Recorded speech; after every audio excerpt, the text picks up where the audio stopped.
توحید ہے. اگر آپ خدا کی خاطر کام کرتے ہیں، مجلس کرتے ہیں، جیسے آپ آج کل مجلس ہے، ماتم ہے، ذکر ہے، جو بھی کام کر رہے اللہ کی خاطر ہو.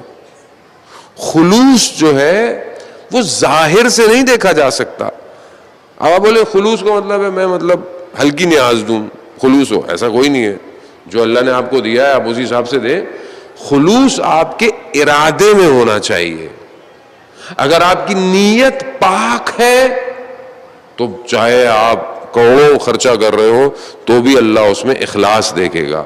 لیکن ہو سکتا ہے ایک آدمی 10 روپے خرچہ کر رہا ہو لیکن دکھا کے کر رہا ہو، تو پھر آپ کیا بولیں گے؟ تو ہم کمپیئر یہ نہیں کر سکتے کہ بڑا کیا ہے چھوٹا کیا ہے.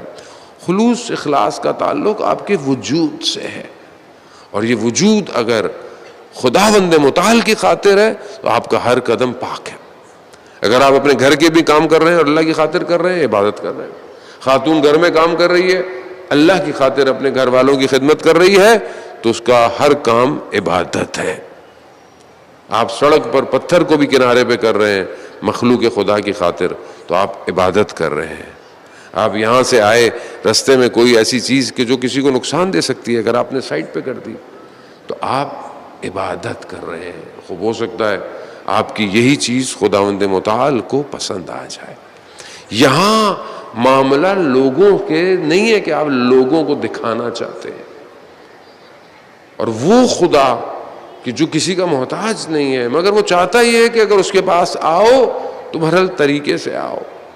وہ ہر چیز کو کھول دیتا ہے. صحیفہ سجادیہ کی دعا نمبر 7 کے جو خاص طور پہ کووڈ میں پڑھی جاتی تھی، اس میں کیا ہے کہ پروردگار تو ہر مشکلات، ہر دشواریوں کو کھول دیتا ہے، ختم کر دیتا ہے. یعنی دشواریاں، مشکلات تیرے سامنے ذلیل ہیں. آپ کی زندگی میں جو بھی مشکل ہو، کتنی مشکل ہے آپ کی زندگی میں، کیا مشکل ہے، یہ ساری مشکلیں اس کی بارگاہ میں ذلیل و خوار ہیں اگر آپ کی توحید مضبوط ہے.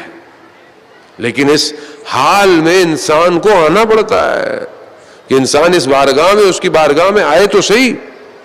ہم اپنی زندگی میں عزیزان محترم اتنے الجھے ہوئے ہیں کہ جب ہم نماز پڑھتے ہیں تو بھی ہم پریشان ہیں کیونکہ ہمارا دھیان نماز میں کم ہے، اور پھر اس کے بعد جب ہم دعا کرتے ہیں تو ہماری دعائیں کھوکھلی اور سکیٹرڈ ہیں. اور خاص طور پہ نماز کے بعد، پہلے بھی کئی دفعہ آپ سنتے بھی رہتے ہیں علماء کرام سے کہ نماز کے بعد بہترین عمل تسبیح حضرت زہرا سلام اللہ علیہا ہے. صلی اللہ علیہ محمد وآلہ. اور دیکھیں تسبیح ہے کیا؟ اصل تسبیح حمد الہی ہے.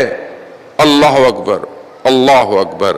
یعنی آپ کیا کہہ رہے ہیں؟ آپ 34 دفعہ اس کی بڑائی کا اظہار کر رہے ہیں، الحمدللہ شکر کر رہے ہیں، سبحان اللہ تو منزہ ہے. یعنی ہے کیا؟ صرف خالص توحید ہے، لیکن توجہ کے ساتھ نہیں ہے. اگر انسان اس تسبیح کو توجہ کے ساتھ کرے، کہ جو خود چھٹے امام فرماتے ہیں، کیا فرماتے ہیں کہ اس تسبیح کا جو درجہ ہے، رتبہ ہے، وہ 1000 نوافل سے بہتر ہے. ذکر ہے. اور جب انسان ذکر میں وارد ہو جائے تو پھر وہ غفلت نہیں کرتا.